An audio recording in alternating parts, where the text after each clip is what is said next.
Rahim. Bienvenue mes chers amis dans un autre cours de infectiologie. Notre intitulé aujourd'hui, c'est un titre très important à retenir bien sûr, c'est le choc septique. C'est le cours de Dr Abdouni. Toujours tous les liens de tous les supports qui sont utilisés dans ces vidéos-là sont disponibles dans la description. À télécharger, je vous invite toujours mes amis à abonner pour recevoir ces vidéos durant toute l'année et je demande votre support avec maximum de j'aime et de partage afin que ces vidéos atteignent le maximum des étudiants le plus tôt possible. Donc le choc septique, une complication grave, un retentissement sur la circulation générale et on va voir ça aujourd'hui avec ces physiopathologies là.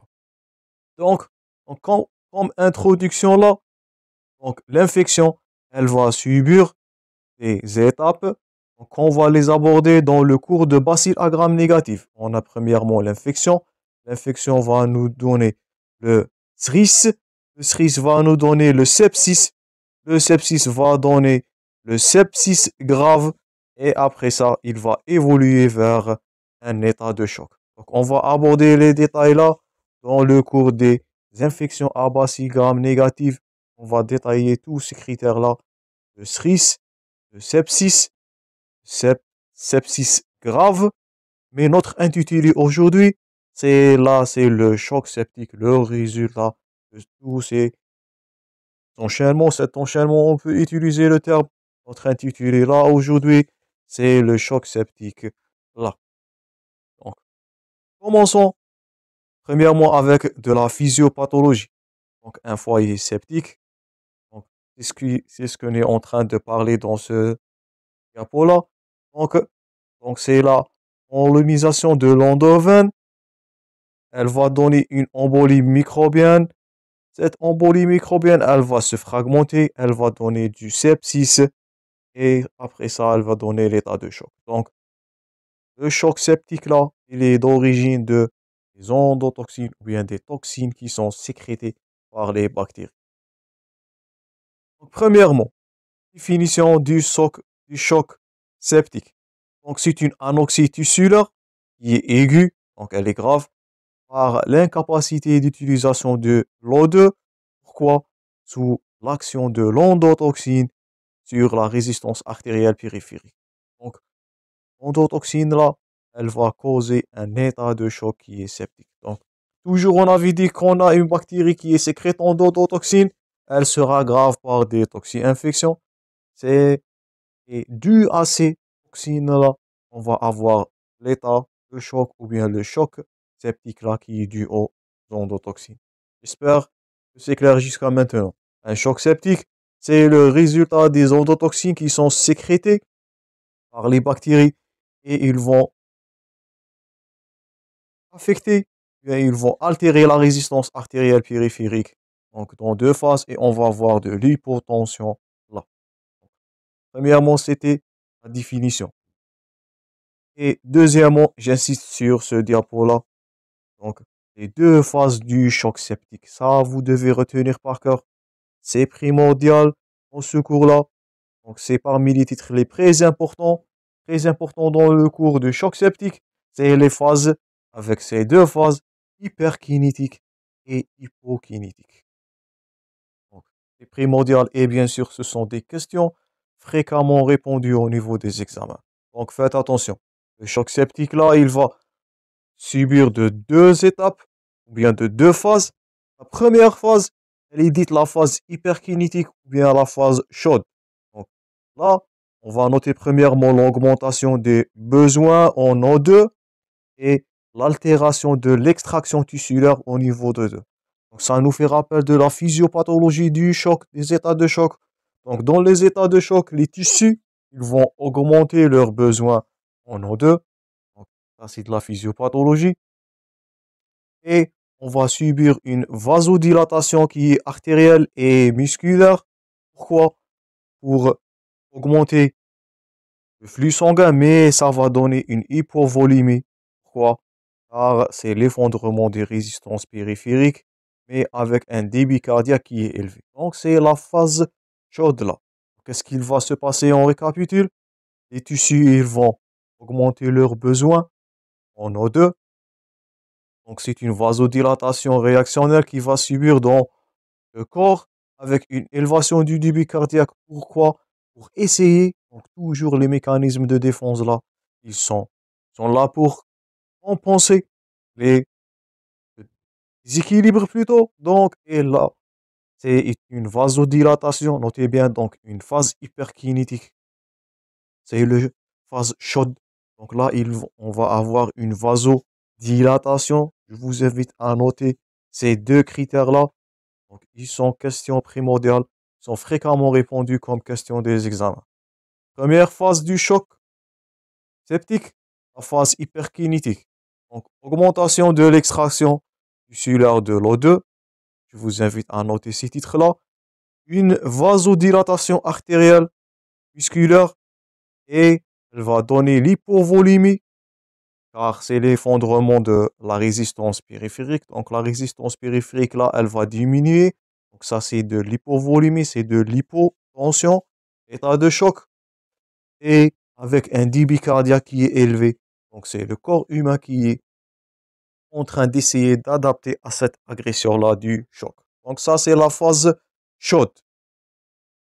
Donc, mais malheureusement, ces mécanismes-là de compensation, ces mécanismes de défense, malheureusement, à certains seuils, ils vont devenir défaillants. Et le choc, il va passer à la phase dite hypokinétique ou bien le choc froid. Donc, après une phase de résistance, tous les mécanismes compensation vont être déclenchés, mais malheureusement, il suffit pas, ils vont pas résister longtemps et le choc va passer à la deuxième phase, la phase hypokinétique, la phase froide, le choc froid. Je vous invite à noter tous ces critères-là et on va avoir là une insuffisance cardiaque qui est suite à la phase précédente. Donc, là, malheureusement, une insuffisance cardiaque va subir. Pourquoi? Parce que le cœur ne peut pas récompenser tous les besoins de tout le corps. Pendant une longue durée, il va compenser avec de la vasodilatation. Il va compenser avec l'augmentation du débit cardiaque en essayant de injecter ou bien d'éjecter le maximum de sang oxygéné, mais à certains moments, on va avoir une insuffisance cardiaque malheureusement à cause de l'excès, à cause de cette hyperkinétique. Le cœur va déclarer une insuffisance cardiaque. Et là, dans la phase hypokinétique, c'est l'inverse. Donc, c'est l'effondrement du débit cardiaque avec une puissante réaction adrénergique. Donc, il va causer une résistance périphérique élevée, une vasoconstriction. Et malheureusement, cette vasoconstriction, elle va subir, elle va donner le résultat qui est l'ischémie des organes avec une coagulation intraveineuse disséminée. Donc, ça, c'est de la physiopathologie. J'insiste sur cette plaque-là à retenir. On récapitule. La phase hyperkinétique, c'est là où l'augmentation des besoins. Là, c'est où les mécanismes de récompensation ils vont être déclenchés. Donc, c'est une vasodilatation, c'est la baisse de la résistance périphérique avec augmentation du débit cardiaque. Mais là, la phase hyperkinétique, elle ne va pas rester là longtemps. Elle va passer à la phase hypokinétique. C'est le choc froid là. Donc c'est l'insuffisance cardiaque avec l'inverse. Là, c'est l'augmentation de la résistance périphérique qui va être très élevée et ça va donner le résultat là. C'est l'ischémie des organes et la coagulation intraveineuse disséminée. Là, c'est un schéma qui récapitule tous les acteurs principaux dans le choc septique et vous devez les retenir bien sûr. Donc, ce sont les micro-organismes, souvent des bacilles gram négatifs. On va détailler tout ça dans le cours des sepsis à bacilles gram négatifs. Bien sûr, les endotoxines qui sont sécrétées par ces bacilles-là, ces micro-organismes, la réaction immunitaire, les macrophages et les neutrophiles, la surface endothéliale qui va subir, comme on a vu dans les deux phases, l'augmentation et la diminution des résistances périphériques, vasoconstriction, vasodilatation, les lésions du tissu vasculaire va donner des coagulations intraveineuses et bien sûr les microagrégations et le thrombus. Donc tout ça, ça va rentrer dans la physiopathologie, dans la formation bien dans la physiopathologie des chocs septiques et elle va donner à l'ischémie là et la dysfonction des organes malheureusement. Ça, c'est la gravité devant un choc septique. C'est l'ischémie tissulaire. Notez bien, c'est en rouge. Et bien sûr, des questions fréquentes d'examen et notions de base à retenir. Donc, c'est la médiation et la cascade inflammatoire qui va subir à une ischémie tissulaire due à la vasoconstriction et la coagulation intraveineuse. Donc, j'espère que vous avez retenu tous les points forts concernant la physiopathologie du choc septique. Et comme résultat là, donc c'est l'altération de la perméabilité capillaire, la défaillance cardio-circulatoire, on avait vu ça dans la phase hypokinétique, une hypovolémie qui est absolue due à la vasodilatation, une hypovolémie relative aussi, et l'atteinte myocardiaque directe. Et ça va donner quoi? Une maldistribution de la perfusion des organes. Donc, ça va donner des signes d'état de choc. C'est l'oligoanurie, une défaillance hépatique, syndrome de détresse respiratoire aiguë, une hypoxie, une polypnée. Donc, ça va entrer toujours dans le syndrome d'état de choc. Et comme on a vu précédemment, la coagulation intraveineuse disséminée est bien sûr due à défaillance hépatique. On va voir une encéphalopathie qui est septique là, ou bien si l'agent là va traverser la barrière hémato-encéphalique, ça va être encore grave. Donc là, vous voyez la sévérité du choc septique là. Donc c'est l'ischémie tissulaire. Je vous invite à noter tous les points forts. C'est l'ischémie tissulaire là. C'est trouble de la vascularisation ou bien la résistance périphérique musculaire. Ça va donner une hypovolémie là. Elle va donner une maldistribution de la perfusion sanguine des organes. Et on va voir les signes physiques là. Donc, qui vont témoigner d'une insuffisance circulatoire grave. Ça sont les signes d'état de choc. Donc ça, c'était premièrement la physiopathologie. J'insiste que vous gardez les grands titres là. Les deux phases hyper et hypokinétiques. L'implication du système, bien la cascade inflammatoire, des macrophages et des neutrophiles. Faites attention. La réaction là, inflammatoire avec médiateur et cascade inflammatoire. Notez bien l'ischémie tissulaire et notez bien l'altération ou bien l'hypovolémie absolue et relative qui va donner la malperfusion. Et tout ça, ça va donner de la clinique là. Donc l'état de choc avec une CIVD, une défaillance hépatique et encéphalopathie septique. Faites attention, notez bien ces trois complications-là qui sont graves sur le pronostic vital. Donc ça, c'est tout pour la physiopathologie. Et maintenant, on va aborder la deuxième partie la plus importante, c'est de la clinique.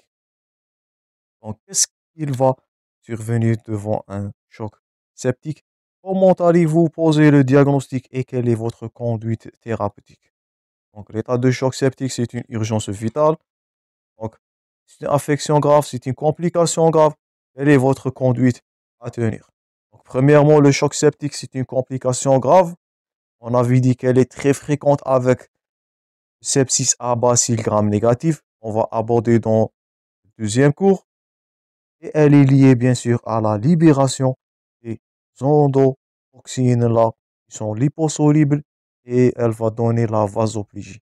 Donc, ces endotoxines là, qui sont liposolubles, donc ils peuvent traverser là les cellules de l'endothélium et ils vont causer une réaction qui est la vasoplégie, qui est la vasodilatation grave et ça va donner une hypotension qu'on a déjà parlé dans la première partie, dans la physiopathologie.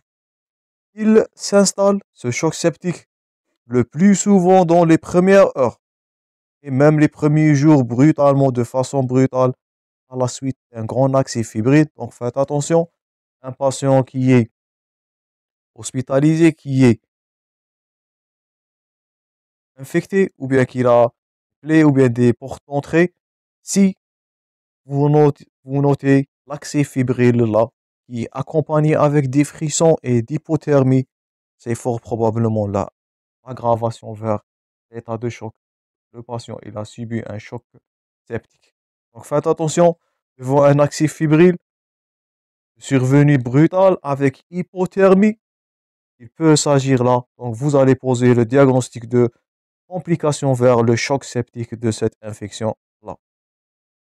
Et bien sûr, avec tous les signes qu'on a vus, l'état, puis à la phase hyperkinétique, c'est le choc chaud, noté premièrement comme mécanisme de compensation, et deuxièmement le choc hypokinétique, ou bien la phase hypokinétique, le choc froid, qu'on va noter dans ce dernier une insuffisance cardiaque, malheureusement. Donc faites attention, évoquez le choc septique devant un accès, donc faites attention au QCM, faites attention au cas clinique, un accès fébrile avec hypothermie devant un patient qui a déjà une infection, ça va témoigner d'une complication grave, c'est le choc septique, surtout devant les tableaux cliniques du choc chaud et du choc froid.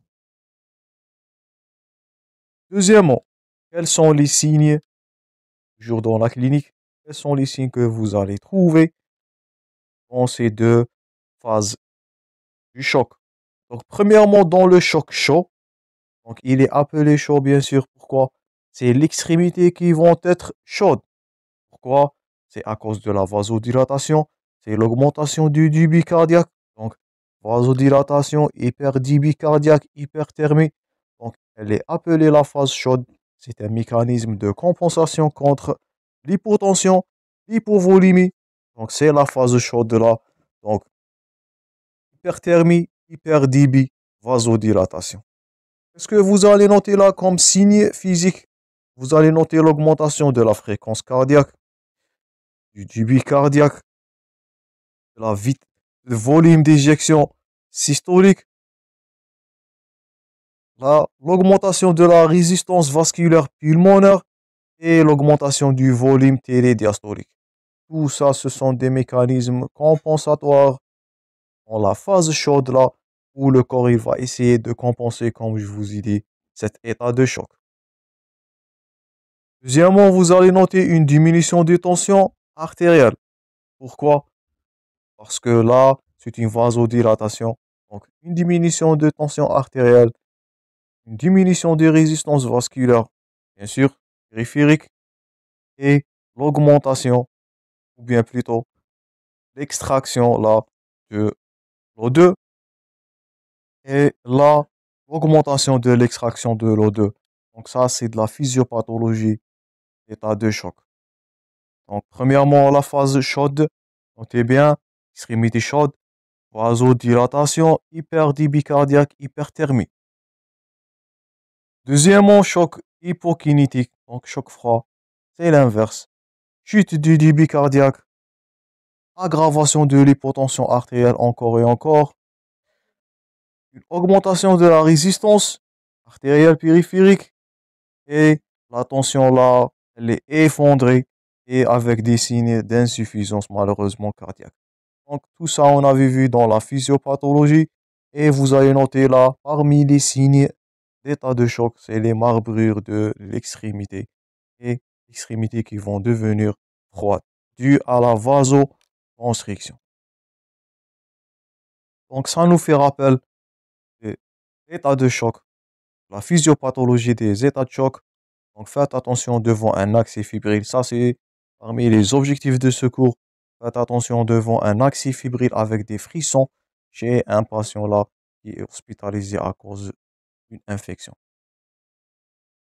Maintenant, on va passer au diagnostic positif. Comment allez-vous? Posez votre diagnostic. Donc, premièrement, les arguments anamnéstiques. On avait dit ça, c'est la fièvre, Et les frissons, c'est le terrain là d'une infection, hospitalisation à cause d'une infection. Deuxièmement, les arguments cliniques, le syndrome septicémique. Avec la notion d'une porte d'entrée, infection en cours, ou bien diarrhée, ou bien hyperventilation. Donc, elle commence d'abord toujours par une porte d'entrée là, et elle va se compliquer vers un choc septique. Et bien sûr, si vous allez découvrir cette porte d'entrée, là, vous allez confirmer votre diagnostic là devant les arguments cliniques. Donc, premièrement, l'anamnèse, c'est devant votre interrogatoire. Deuxièmement, les arguments cliniques, surtout la découverte d'une porte d'entrée. Faites attention, cherchez votre porte d'entrée. Et troisièmement, les arguments paracliniques. Toujours comme vous avez habitude, on a des critères d'orientation et on a des critères de certitude. Comme critères d'orientation, donc la numération de la formule sanguine, elle va nous montrer une hyperleucocytose apolynucléaire neutrophile. Donc, il s'agit là plus fréquemment d'une infection bactérienne, ou bien parfois dans les cas graves une leucopénie, une anémie modérée et une thrombopénie, car ils sont consommés dans la réaction inflammatoire. Donc, ça c'est de la physiopathologie, c'est la première partie de ce cours. Une perturbation de la fonction rénale, insuffisance rénale à cause du collapsus et de l'hypovolémie. Donc tout ça c'est de la physiopathologie. Dans les gaz du sang, on a une alcalose ventilatoire due à l'hyperventilation. Puis, dans l'état sévère de défaillance, on va voir de l'acidose métabolique toujours dans l'état de choc. Le bilan de l'hémostase, il va nous montrer des signes de coagulation intraveineuse disséminée et nous allons aborder ça avec détail dans le module d'hématologie. Donc, ce que vous êtes en train, bien ce que vous êtes censé de retenir, c'est de faire l'anamnèse, rechercher deuxièmement votre porte d'entrée devant la suspicion d'un état de choc ou bien d'un choc septique. Donc, deuxièmement, les éléments d'orientation, ce sont les éléments d'une infection, c'est de l'hyperleucocytose, l'anémie due à l'inflammation là, l'insuffisance rénale et sur les signes d'état de choc, c'est l'alcalose ventilatoire, l'acidose métabolique et la CIVD. Donc tout ça, ce sont des éléments d'orientation, mais rien là va confirmer votre diagnostic. Faites attention d'une septicémie ou bien d'un choc septique. Le seul examen là de certitude, l'élément de certitude, c'est de l'hémoculture. Donc, j'insiste que vous retenez cette notion-là. Donc, pour confirmer votre diagnostic d'un choc septique, il faut que vous isolez le bacigramme négatif en cause par de l'hémoculture et bien sûr de l'antibiogramme qui doit être fait systématiquement. Et cette hémoculture, elle doit être faite avant toute antibiothérapie. Pourquoi? Pour ne pas fausser les résultats. Après, bien sûr, une asepsie rigoureuse et elle doit être faite, notez ça bien, au moment du clocher thermique. Donc, où on va, où vous allez, ou bien dans quel moment vous allez faire votre hémoculture, c'est devant, ou bien au niveau du clocher hyperthermique, c'est au niveau de la pique, de, de la hypothermie, de la fièvre et des frissons dans un milieu des deux, donc milieu aérobique et milieu anaérobique. Donc on va chercher les deux germes, les germes aérobiques et même les germes anaérobiques. Il peut s'agir là des bactéries anaérobies strictes. Donc ça nous fait rappel à la bactériologie où on a abordé l'hémoculture. On a dit on fait systématiquement deux hémocultures, une sur milieu aérobique et la deuxième sur un milieu anaérobique. Et même parfois, on a le recours à même la culture sur milieu spécialisé dans certains cas, mais ce n'est pas le cas aujourd'hui. Donc, deux milieux de culture, aérobique et anaérobique. Avant, bien sûr, toute antibiothérapie pour ne pas fausser les résultats.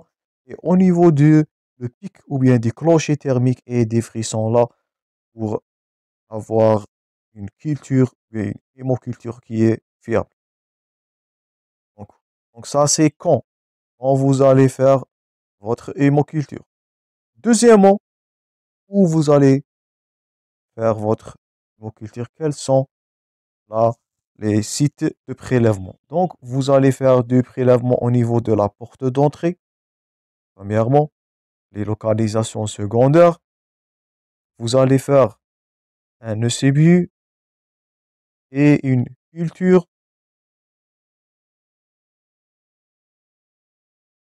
avec études cytobactériologiques. Donc, c'est le CBU direct et la culture avec le CBU. Et la coproculture sur matériel étranger, donc un cathéter, une sonde vésicale ou bien d'autres localisations secondaires. Donc, vous allez faire votre hémoculture sur les prélèvements, je répète, les portes d'entrée, les localisations secondaires. N'oublie pas les urines. On va aborder ça dans les hémos, bien les infections à bacilles gram négatives. Donc, l'Escherichia coli, c'est fréquemment répandu comme infection là, urinaire. Donc, n'oublie pas de faire un examen cytobactériologique des urines et même de la coproculture sur le matériel étranger, quel que soit du cathéter, du sonde vésicale. Voilà. Donc, vous allez rechercher votre germe dans toutes les localisations suspectes. Avant de terminer le cours et voir le traitement, on va aborder quelques diagnostics différentiels avec le choc septique. Bien sûr, vous avez vu ces trois états-là dans la physiopathologie. En troisième année, c'est le choc cardiogénique, le choc hypovolémique et le choc anaphylactique.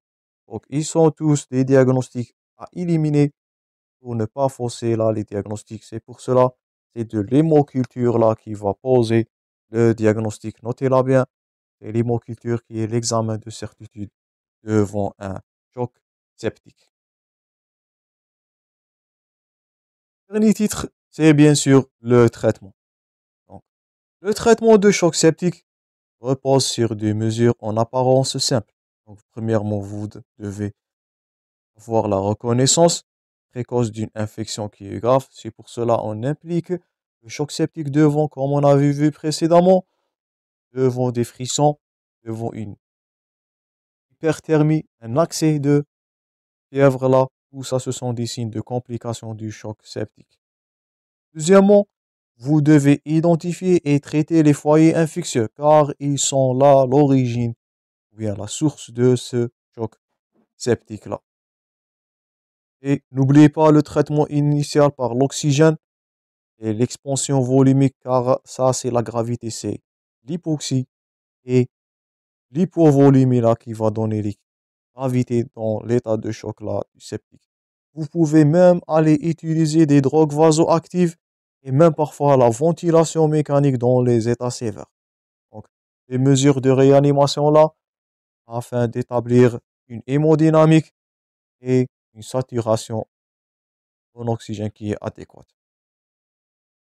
Donc, vous pouvez faire des traitements avec les adjuvants, donc s'il y a indication, et même l'administration en réanimation lorsqu'elle est nécessaire.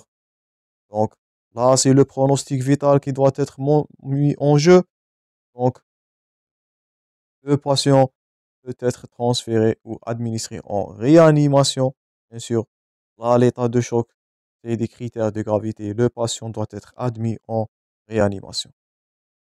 Donc, ça, c'est premièrement la conduite devant l'état de choc, bien d'un choc septique. Deuxièmement, les modalités des traitements. Donc, le but du traitement, c'est de lutter contre l'infection et éradiquer les bacilles gram négatives, car ils sont là la cause. N'oubliez pas le traitement de la porte d'entrée, c'est là le source de dissémination des bactéries, et le traitement des localisations secondaires et des complications là. Il s'agit souvent des complications hypovolimiques, une désaturation. Ça, c'est le rôle des mesures de réanimation. Et bien sûr, c'est les bacilles gram négatives. Donc, on a le recours aux antibiotiques.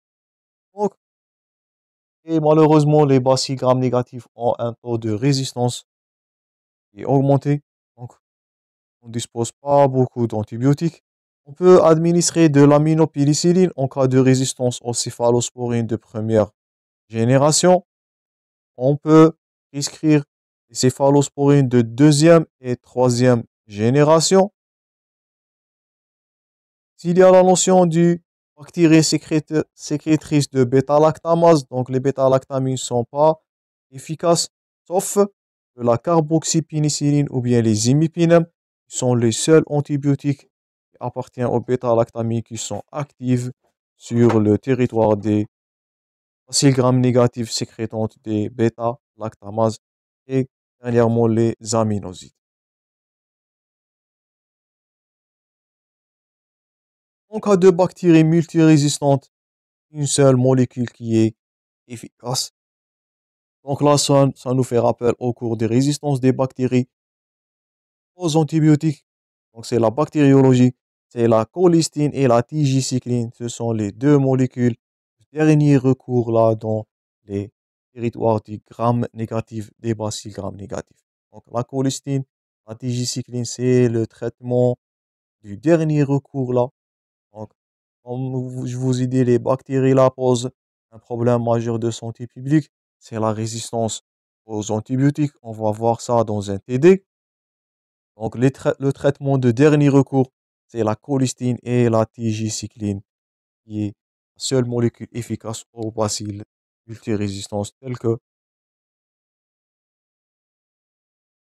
Escherichia coli et le Pseudomonas aeruginosa. Donc, ça, c'est de l'antibiothérapie.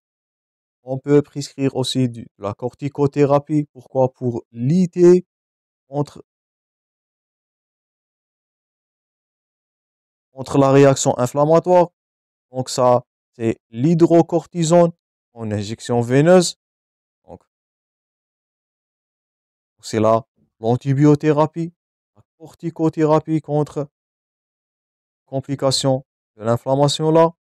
Et bien sûr, le remplissage là de l'expansion volumique avec des drogues vasopressives telles que la dobutamine. Je vous invite à noter la dobutamine là et la noradrénaline pour lutter contre la vasodilatation là. Donc on va faire le recours à des drogues qui sont vasoactives.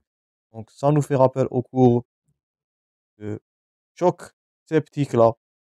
Donc la physiopathologie des chocs septiques. Donc on va lutter contre la vasodilatation à l'état de choc et de l'hypovolémie.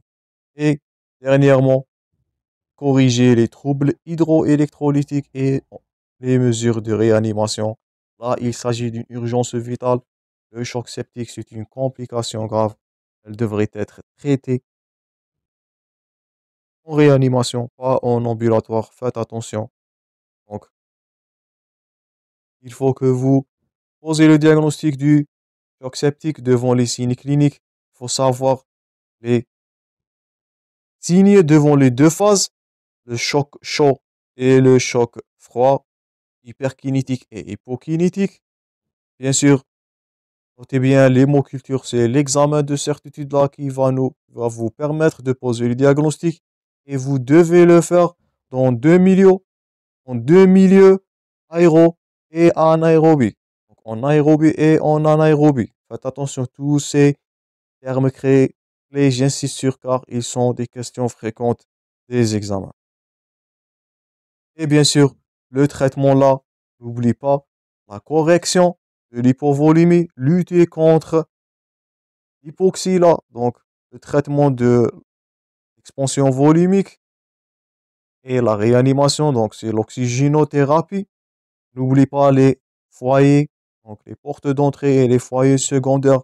Donc vous n'allez pas traiter un choc septique si vous laissez les foyers secondaires ou bien les portes d'entrée en traitement là.